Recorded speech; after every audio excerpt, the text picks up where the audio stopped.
Hello， 大家好，我是超子。天气越来越热了，今天教大家用最简单、最快的方法熬一锅绿豆沙，好吃又解暑。接下来看一下我是怎么做的吧。首先准备200克绿豆，放入碗中，加入清水，简单淘洗一下。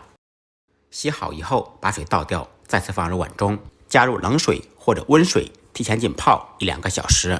经过浸泡，绿豆更容易煮透。泡好的绿豆倒掉一部分水，用保鲜膜封起来，放到冰箱冷冻2个小时以上。前面这些步骤我们可以提前操作，多冻一点，随吃随取。绿豆经过浸泡冷冻以后会吸收水分，内部水分形成冰，体积会变大。经过冷冻被冻结和分裂，裂开的绿豆在热水中伸展开来，这样可以很快的煮开花。在煮绿豆时，不要用铁锅，不要用普通水，用纯净水和不锈钢锅或者砂锅来煮制。200克绿豆需要加入1500克纯净水，先开大火把水烧热，放入1小块陈皮，更加清香解暑。水开以后，再放入冻好的绿豆，这是利用热胀冷缩的道理，使绿豆迅速开花。开水下锅之后，冷热迅速交替，即可短时间内破坏内部构造，达到快速成熟的效果。再根据个人口味放入一点老冰糖，开大火烧开锅，开锅以后撇掉浮沫，转开中小火煮15分钟。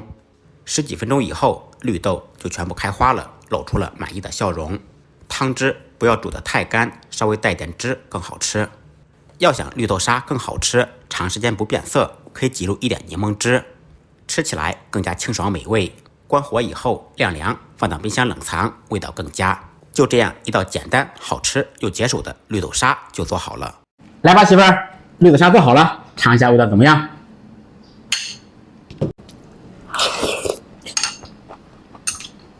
好吃吧？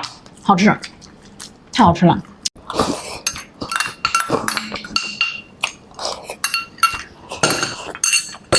绿豆沙要想又快又好吃，主要是3点：一是绿豆需要浸泡冷冻；二是绿豆呢，热水开水下锅会更容易开花；三是呢，往里面放点陈皮，放一点柠檬汁，味道会更加独特，更加清香，而且不会变色。好了，今天的视频就到这里了，感谢朋友们的支持点赞，再忙再累记得按时吃饭，下期视频见，拜拜。